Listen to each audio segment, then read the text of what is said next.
तो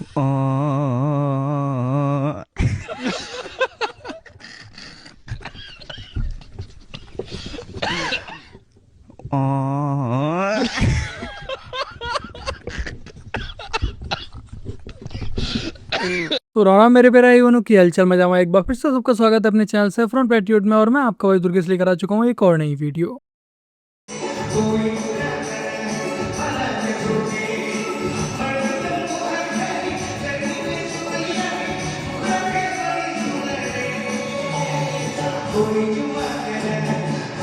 लो भाई, यीशु मसीह का जन्म हो गया और सारे के सारे पप्पियां देने पर लगे हुए हैं। आइए एक और वीडियो देखते हैं।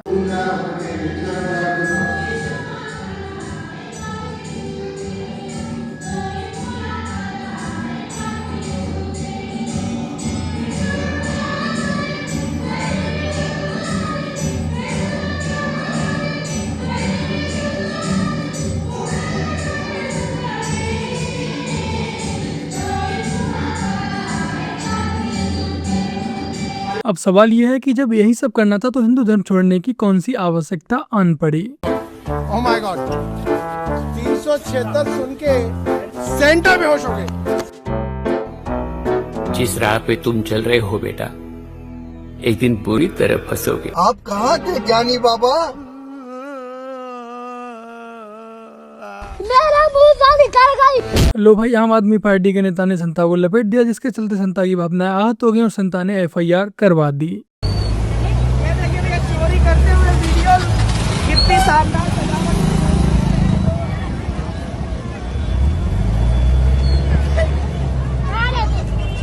ये वीडियो लखनऊ की है, जहां पर मोदी जी का कार्यक्रम था। मोदी जी का कार्यक्रम खत्म होते ही लखनऊ की जनता वहां पर जो गमले लगाए गए थे उन्हें चुरा ले जाती है। और कोई गरीब दीन दुखी नहीं, सब ठीक ठाक ही लोग थे। कुछ लोग तो कार से भी गमला चुरा कर ले जा रहे थे। आइए अब एक और वीडियो देखते हैं जहां पर गमला प्रोमैक्स ले जाया गया।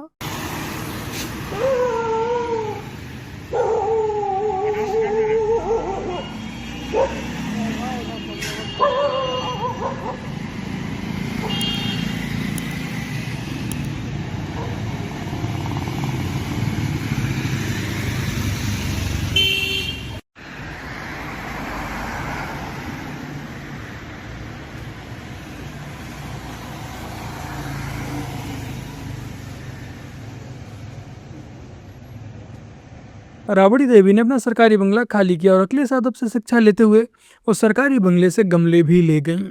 कि भारत में जो मुस्लिम समुदाय है, भारत में जो अल्पसंख्यक हैं, उनके ऊपर जुल्म ज्यादती की जाए, उनके अधिकारों को दबाया जाए, उनकी आज़ादी को जितना कम किया जा सके उतना किया जाए, उनको दोयम दर्जे के नागरिक के तौर पर तब्दील कर दिया जाए। और फिर मुस्लिम देशों में जाकर वहां पर मुस्लिम शासकों से, वो जो अवसरवादी अपॉर्चुनिस्ट जो मुस्लिम शासक हैं, उनसे सम्मान लिया जाए। और ये सम्मान कुवैत में भी मिल गया। सबसे बड़ा, सबसे ऊंचा नागरिक सम्मान कुवैत में भी मिल गया। इस बेचारी का दुख दर्द खत्म होने का नाम ही नहीं ले रहा है। जो अरब के मुसलमान है वो मोदी जी के फैन हुए जा रहे हैं, उनके लिए सर्वोच्च नागरिक सम्मान तक दिया जा रहा है।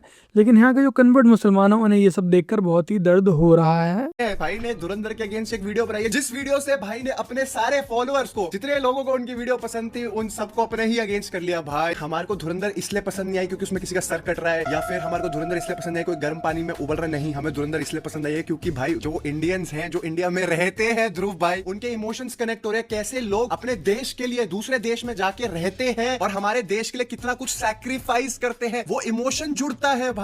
It is not about violence. मैं कैसे समझाऊं भाई ध्रुव भाई, ये तो मैं ऐसे समझाऊंगा ना, जो इंडिया में रह सकता है वही समझ पाएगा। अगर लोगों को अक्षय खन्ना इसलिए पसंद आया क्योंकि इतने सालों बाद उसको वो कमबैक मिला है, हमें अक्षय खन्ना का डांस पसंद आया, हम कोई रहमान दकेत का डांस नहीं पसंद आया। You know there is a difference. Manipulate करना लोगों को ना बहुत ज्यादा आसान है, बहुत ज्यादा आसान है। But I am very happy कि इस बार लोग मैनिपुलेट नहीं हुए। लोगों ने कमेंट सेक्शन में जवाब दिया है, तुम्हें कमेंट रिस्ट्रिक्ट करने पड़े अब कि भाई ये वही बोल रहे हैं जो इनके स्क्रिप्ट राइटर ने लिखा है। उन्हें खुद नहीं समझ आया, उन्हें बस वीडियो लिखवानी थी। ध्रुव भाई को बोलता हूँ कि आपको XYG पार्टी ने पैसे दिया ये वीडियो बनाने के लिए, क्या आप एग्री करोगे कि आप 300 करोड़ की प्रोपेगेंडा फिल्म को डिस्ट्रॉय करने वाले हो? बट क्या आप इस बात को एग्री करोगे आपको पैसे मिले? नहीं करोगे ना। बेचारा ध्रुव राठी धुरंधर पर ये वीडियो बनाकर पछता रहा होगा। फुकरा इंसान ने भी इसकी अच्छे से ठुकाई कर दी। अब आइए आपको एक और वीडियो दिखाते हैं जहाँ पर डॉक्टर साहब एक बुर्खाधारी महिला का इलाज कर रहे हैं, जो कि खुद ही उनकी क्लिनिक पर अपना इलाज करवाने आई हुई थी।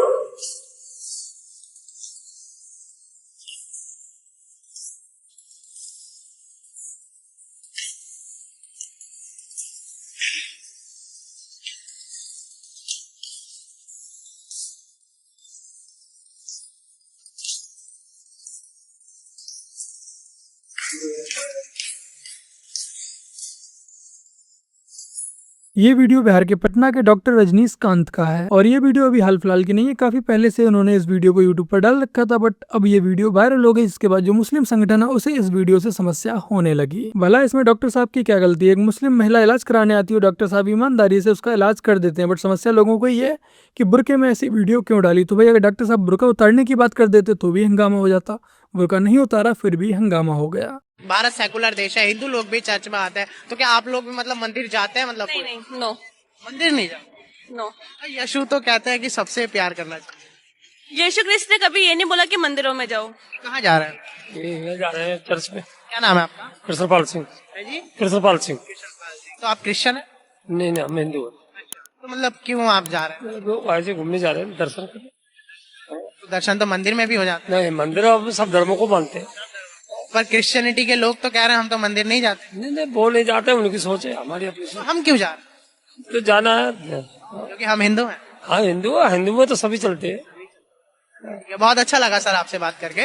कुछ समझ आया, सेकुलर का कीड़ा सिर्फ हिंदुओं को ही है। चर्च जाने में कोई समस्या नहीं है, हम चर्च भी चले जाते हैं, मस्जिद भी चले जाते हैं, लेकिन जो दूसरे मजहब के लोग हैं वो ये भाईचारा कभी भी नहीं निभाते। ना तो ये तलाक ली, ना तो तुमने इज्जत के दिन पूरे करे, और इज्जत के दिन के पूरे करने के बाद में फिर दूसरे से निकाह होता है, फिर वो भी एक रात रखेगा, फिर तुम्हें वो तलाक देगा, फिर तुम्हारी इज्जत के दिन पूरे होंगे। फिर तुमने एक आदमी को होते हुए जैसा कांड करा क्यों? और फिर भी अगर तुम कानूनी कार्रवाई जो करने के बाद में फिर तुम इसी घर पे आओगी तो हमारे मोहल्ले में कितना फर्क पड़ेगा? तुम तो हज करे हुए हो, 5 टाइम के नमाजी हो, हर वक्त सिजदे में झुके रहते हो, उस पर भी तुमने जो गलत काम करवाया। तो अब समझ आया कि मजहब में हलाला इतना इम्पोर्टेंट क्यों है, क्योंकि हलाला को इज्जत के दिन बोला जाता है। और ये इज्जत के दिन ऐसे होते हैं कि आपको आपके शौहर के द्वारा तलाक देने के बाद आपको गैर मर्द के साथ निकाह करना पड़ेगा, उसके साथ 5-6 दिन गुजारने पड़ेंगे।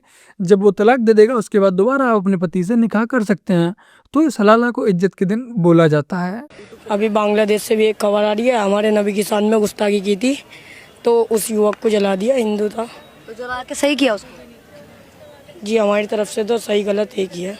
नहीं, जो जला दिया, आपको लगता है आपको पूरी सारी चीजें पता है कि नबी के सामने गुस्ताखी की है? नबी के सामने गुस्ताखी करने की सजा क्या सिर्फ मौत होती है? मौत से भी बेहतर होती है, सही दी है, मौत भी दी है। तो इसको मार के सही किया है? सही क्या है जी मेरी तरफ? दीपू चंद्र दास को मारा है, सही किया। सही क्या है जी मेरी तरफ आप से? होते तो आप भी यही करते। हाँ। तो जो यहाँ पे बांग्लादेश में हिंदुओं के साथ में हो रहा है, जैसे कि गाजा में मुसलमानों के साथ हो रहा है, तो क्या कहना चाहेंगे, किसके साथ खड़े होना चाहेंगे आप? बांग्लादेश के साथ में या गाजा फिलिस्तीन के साथ? तो जी मैं तो गाजा फिलिस्तीन के साथ में खड़ा होना चाहूँगा। अच्छा, आपके बड़े बताते हैं या फिर आप खुद ही ये सारी चीज़ें सीखते हैं? मैं तो सीखता हूँ, खुद ही यूट्यूब पे देखता हूँ। अभी इसके दूध के दांत टूटे नहीं होंगे, लेकिन इसे ये अच्छे से पता है कि काफिर कौन है। और हिंदुओं के साथ जो बांग्लादेश में हो रहा है वो एकदम सही हो रहा है, जायज है। लेकिन गाजा में जो मुसलमानों के साथ हो रहा है वो गलत हो रहा है। उनका बच्चा अपनी सोच को लेकर क्लियर है, बस हम हिंदुओं को ही भाईचारे का नशा चढ़ा हुआ है। चलो ये तो छोटा सा मासूम बच्चा था, कोई बात नहीं, किसी ने भटका दिया होगा, किसी ने भड़का दिया होगा, किसी ने इसका ब्रेन वॉश कर दिया होगा। तो आइए एक पढ़े लिखे मुस्लिम युवा को भी सुन लेते हैं, शायद उसने कुछ अच्छा ही बोला हो। तो अस्सलाम वालेकुम सारे भाइयों को। भाइयों पहले जो वीडियो देखो उसके बाद बात करेंगे भाई। तो भाई सारे भाइयों ने वीडियो देख ली होगी भाई। भाई ये बंदा है भाई हमारे नबी की शान में गुस्ताखी कर रहा था भाई, देख लो इसका क्या हाल हुआ भाई, जला दिया भाई इसको। भाई मैं समझा रहा हूँ हमारे नबी की शान में गुस्ताखी मत करो भाई, वरना तुम्हारा भी यही हाल होगा भाई, समझ जाओ भाई।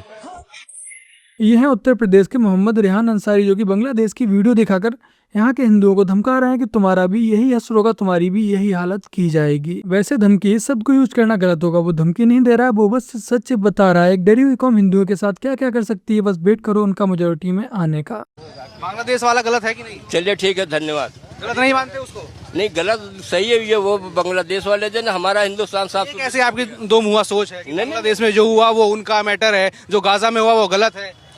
गलत हुआ या सही हुआ, ये बांग्लादेश का मैटर, हमारे हिंदुस्तान के मैटर नहीं है। गजा का मैटर क्यों करता है आपको? नहीं गजा में गलत हुआ, ये कैसा आपने मान लिया गजा में गलत हुआ? गजा में जो गलत हुआ ना वो गलत हुआ, जो गलत हुआ बांग्लादेश में गलत नहीं हुआ। गलत बांग्लादेश को अच्छा हो रहा है। क्या अच्छा हो रहा है यार, सब अच्छा ही हो रहा है सब जगह। आपने एक बार भी नहीं बोला कि वहाँ भी गलत हुआ यहाँ भी गलत हुआ। अच्छा इंसान तो दोनों एक है कि नहीं? नहीं इंसान तो किसी धर्म से हो, इंसान एक है कि नहीं? एक मिनट आप बांग्लादेश को और गाजा को लेके मतलब क्यों बहस? कि मैं तो गाजा की न्यूज पता है, बांग्लादेश की पता नहीं। गाजा में मतलब जबरदस्ती बमबारी हो रही, वहाँ बमबारी थोड़ी हो रही, वहाँ भी जबरदस्ती मारा, लिंचिंग की जा रही है, लोगों की जबरदस्ती मारा जा रहा है।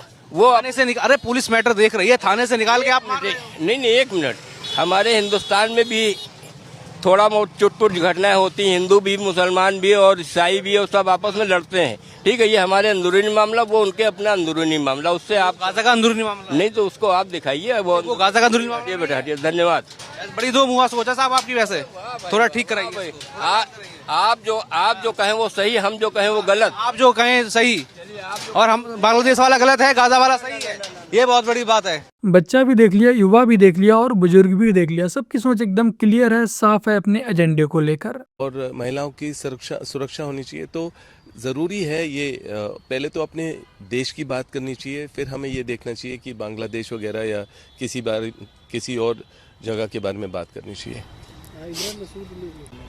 वो सब की मांग होती है, मांग तो सब जगह से है कि प्रियंका आए, और मांग तो ये भी है कि मैं राजनीति में आऊं, पर लोगों अभी जो असल मुद्दे हैं उस पर ध्यान देना चाहिए हमें। एक तरफ इनकी बेगम संसद में खड़े होकर बांग्लादेश में हिंदुओं के ऊपर जो अत्याचार हो रहा है, मोदी जी से उनके लिए न्याय दिलाने की बात करती हैं, मांग करती हैं, और वहीं दूसरी तरफ उनका शौहर कह रहा है कि वो उनका पर्सनल मैटर है, इसमें हमें नहीं बोलना चाहिए। तो प्रियंका गांधी जी, ऐसे कैसे चलेगा? लगाम को थोड़ा सा खींच कर रखिए। देखिए, सरकार बहुत अच्छी है और बहुत अच्छे कार्य कर रही है, बाकी जिसको दिक्कत है वो बताए दिक्कत क्या है, सरकार से दिक्कत क्या है। अच्छा, आप एक बात बताएं, जब सरकार मुंह देख के और नाम देख के काम कर रही है, जो प्रधानमंत्री आवास योजना में घर बने वो क्या सिर्फ हिंदुओं के बने थे? मुसलमानों के 85% घर बने हैं, सिर्फ 15% में हिंदुओं के घर बने होंगे। और ये जितने शौचालय बनते हैं, ये क्या रोड पे नेम प्लेट लगी हुई है कि यहाँ पे सिर्फ मोमडेंस आएंगे, हिंदू नहीं, वो मतलब हिंदू आएंगे मोमडेंस नहीं आएंगे? बताइए आप। देखिए, मैं जो कहती हूँ, जो विरोध करते हैं ना, उनके लिए छोटी सी लाइन है, चर्चे आम हो तो किससे भी जरूर होते हैं, उंगलियां भी उन्हीं पे उठती हैं जो मशहूर होते हैं। जी, योगी मशहूर है तभी उंगलियां उठ रही। बिल्कुल मशहूर है, मशहूर रहेंगे। और मैं तो कहती हूँ, अगर स्वतंत्र होके जीना है तो बीजेपी को ही वोट दें। क्या नाम है आपका? मफलर उतार दो पहले, मफलर उतार लो, चेहरा पूरा दिखना चाहिए। ये बात है ना जी। क्या नाम आपका? सनवर सिद्दीकी। सनवर जी, अरे आपके तो चर्चे हैं, आपका कौन नहीं जानता सनवर जी, आपकी आवाज के दीवाने हैं लोग कैराना में। लेकिन अब आपका दौर कम हो गया, जब डिजिटल मीडिया नहीं थी, डिजिटल दौर नहीं था, जब चुनाव में आप ही की आवाज सुनते थे लोग, चिप भरवाने आते थे। एक बार वो आवाज बोल के दिखा दो, जब आप गांव में प्रधान के लिए, जमाना चला गया। तो सरकार कैसी चल रही है ये बताओ आप। सरकार नंबर 1 है, नंबर 1। अखिलेश यादव कह रहे हैं कि सफाया हो जाएगा इस बार 27 में नंबर 1 का। भैया एक बात बताओ, आलोचना चलती रहती है, आलोचनाओं को कोई सिर पैर नहीं होते। बात एकदम सही है, सरकार सब कुछ सही कर रही है, अच्छा कर रही है, किसी के साथ कोई भी भेदभाव नहीं कर रही है, बट उसके बावजूद भी बीजेपी को वोट तो नहीं मिलने वाला। तो बस मेरे प्यारे भाई बनो, आज की अपनी इस वीडियो में इतना ही। वीडियो को लाइक शेयर कमेंट और अपने इस चैनल को सब्सक्राइब ऐसे कर लीजिएगा। और यदि आप लोगों ने लास्ट वीडियो को नहीं देखा, अब तक नोटिफिकेशन नहीं आई हो तो यहाँ पर क्लिक करके एक बार इस वीडियो को भी अवश्य देखिएगा। चलिए फिर मिलते हैं एक और नई वीडियो के साथ, तब तक के लिए जय हिंद, वंदे मातरम, जय श्री राम। तो ट्रेन में सफर करते हुए एक आंटी ने केला खाया और छिलका ऐसी सीट के नीचे फेंक दिया। तो एक भाई ने बोला कि आंटी ये क्या किया, आप डस्टबिन में डाल सकते थे। तो आंटी बोली, ये सफाई वाले हैं ना, आएंगे उठाएंगे, हमारी टैक्स से इनको सैलरी मिलती है, इनका काम है ये करना। तो आंटी, आपके ही शहर में फायर स्टेशन भी है, फायर ब्रिगेड वाले पूरा दिन खाली बैठे रहते हैं। अपने घर पे आग लगा लो, अपनी दुकान में आग लगा लो, उनको काम पे लगाना है कि नहीं? आपकी टैक्स से उनको सैलरी मिल रही है, खाली बैठे हैं। वैसे ही आपके यहाँ पे सरकारी अस्पताल भी हैं, तो आपके टैक्स से उनको भी सैलरी मिल रही है। बाहर जाओ, रोड पे किसी ट्रक के सामने आ जाओ, कहीं आ जाओ, हड्डियां तोड़वा लो 4, उनको काम पे लगाओ। तो वैसे ही आपके यहाँ पुलिस स्टेशन भी है, पुलिस भी खाली बैठी होती है बहुत बार। तो जाओ, चोरी चकारी करो, पकड़े जाओ, उनको काम पे लगाओ। इन सबको भी तो आपके टैक्स से ही सैलरी मिल रही है। तो फिर आपको सफाई वाले क्यों दिखता है? बहाने देखो, टैक्स भरते। और दुनिया में जो बाकी देश हैं जो साफ सुथरे हैं, उनमें कोई टैक्स नहीं भर रहा। जापान में कोई टैक्स नहीं भर रहा, चाइना में कोई टैक्स नहीं भर रहा, यूएस, कनाडा, यूरोप, यहाँ कोई टैक्स नहीं भर रहा, सिर्फ आप ही लोग टैक्स भर रहे हो। तो जितने भी अनसिविलाइज्ड लोग हैं उन तक मेरी ये वीडियो पहुंचा दो, गाली मिलेगी, डजंट मैटर। बट क्या घटिया सोच है ये, टैक्स भर रहे हैं।